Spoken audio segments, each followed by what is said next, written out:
السلام علیکم رحمۃ اللہ وبرکاتہ۔ تمام تعریفیں اللہ تبارک و تعالیٰ کے لیے کہ جس رات کو دن کے اجالے میں بدلتا ہے۔ آج کا جو وظیفہ ہے وہ بہت ہی مجرب وظیفہ ہے۔ رزق کے دروازے کھل جائیں گے، وسعت کے دروازے کھلیں گے، بیماریوں کے دروازے بند ہو جائیں گے۔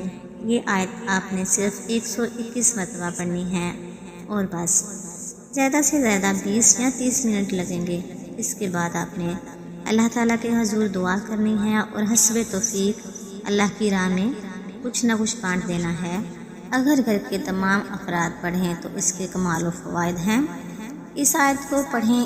اس آیت کی تاثیر، فوائد اور کمال بہت زیادہ ہیں۔ اس آیت کی قوت اس قدر ہے، اگر کوئی کسی روتے ہوئے بچے کے کان میں اس آیت کو پڑھ کر پھونک مارے تو انشاءاللہ بچہ چپ ہو جائے گا۔ اتنی کمال کی یہ آیت ہے۔ محترم ناظرین، میں آپ کو بتاؤں گی کہ اس آیت سے کیا ملتا ہے، آپ کو کیا کیا پا سکتے ہیں آپ اس آیت کو پڑھنے سے۔ جنہوں نے یہ آیت پڑھی وہ کہتے ہیں کہ تڑپتے ہوئے بچے پر اگر یہ آیت پڑھ کے دم کی تو سکون ہو گیا، ان کے لیے رزق وسیع ہو گیا۔ جو ان آیات کو پڑھتا ہے اس کے لیے رزق کے دروازے کھول دیے جاتے ہیں، رزق وسیع ہو جاتا ہے، کاروبار بہترین ہو جاتا ہے، جادو تو ختم ہی ہو جاتا ہے اور جادو کرنے والوں کو اپنی آنکھوں سے ختم ہوتا دیکھیں گے۔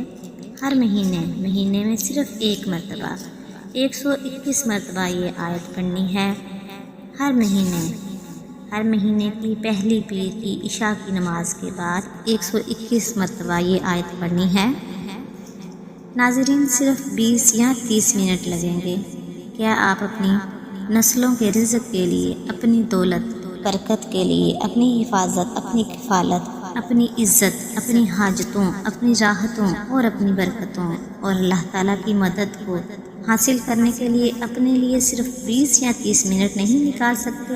یا پھر وہی ہسپتالوں کے چکر، میڈیکل سٹوروں کے چکر، کورٹ کچہریوں کے چکر، سڑکوں کناروں میں، گلیوں میں یا ایمبولینسوں میں وقت گزارنا چاہتے ہیں؟ یہ تو اب آپ پہ ڈیپینڈ کرتا ہے، یا یہ آیت یا یہ سب خواریاں اب آپ کے اختیار میں ہیں کہ آپ کیا چیز چنتے ہیں۔ اس آیت کے بارے میں میرے اور آپ کے پیارے آقا سرور کونین حضرت محمد مصطفیٰ صلی اللہ علیہ وآلہ وسلم نے قسم اٹھا کر کہا۔ آپ فرماتے ہیں، رب کعبہ کی قسم کہ جس کے قبضے میں محمد کی جان ہے، جو کوئی اس آیت کو بڑی یکسوئی اور دھیان کے ساتھ پڑھ لے گا، خلوصِ نیت سے پڑھ لے گا، تو پہاڑ تو کیا آسمان بھی اپنی جگہ سے ہل جائیں گے۔ تو کیوں نہ ہم اس آیت سے فائدہ اٹھائیں، ضرور فائدہ اٹھا لیں۔ ناظرین، اس آیت کو عام آیت نہ سمجھیں، یہ کروڑوں کا قرض اتارنے والی آیت ہے۔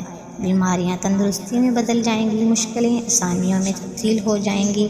آپ نے کرنا صرف یہ ہے کہ چلتے پھرتے، اٹھتے بیٹھتے، وضو بے وضو یہ آیت آپ نے پڑھنی ہے، دیوانوں کی طرح پڑھنی ہے۔ اول و آخر 3 مرتبہ درود ابراہیمی پڑھنے کے بعد آپ نے بڑی یکسوئی کے ساتھ، بڑے دھیان کے ساتھ سورۃ مومنون کی آخری 4 آیات پڑھنی ہے۔ زمان و مکان کا بھی دھیان رکھنا ہے۔ کوشش کریں کہ آپ ہر مہینے کی پہلی پیر کی رات عشاء کی نماز کے بعد جب یہ وظیفہ کریں تو ایک جگہ اور ایک ٹائم مقرر کر لیں اور اسی ٹائم اور اسی جگہ پر ہر مہینے پڑھا کریں۔ یہ بہت ہی مجرب ثابت ہوگا۔ ہر مہینے کی پہلی پیر کو عشاء کی نماز کے بعد 121 مرتبہ اول و آخر 3 مرتبہ درود ابراہیمی پڑھ لیں اور بڑی توجہ، بڑی یکسوئی اور دھیان کے ساتھ 121 مرتبہ سورۃ مومنون کی آخری 4 آیات پڑھیں۔ دل کی کیفیت کے ساتھ پڑھیں اور اپنی مرادیں پالیں۔ وہ لوگ کہ جن کے گھروں میں بیماریوں نے ڈرے ڈالے ہوئے ہیں، گھر میڈیکل سٹور بنا ہوا ہے، ان کے لیے بہتر ہے کہ وہ یہ آیت ضرور پڑھیں۔ صرف مہینے میں 121 مرتبہ پڑھنی ہے، تب دلی مرادیں پوری ہو جائیں گی اور بیماریوں سے چھٹکارا مل جائے گا۔ اس آیت کو پڑھنے والے کی طرف رزق ایسے آتا ہے جیسے بارش۔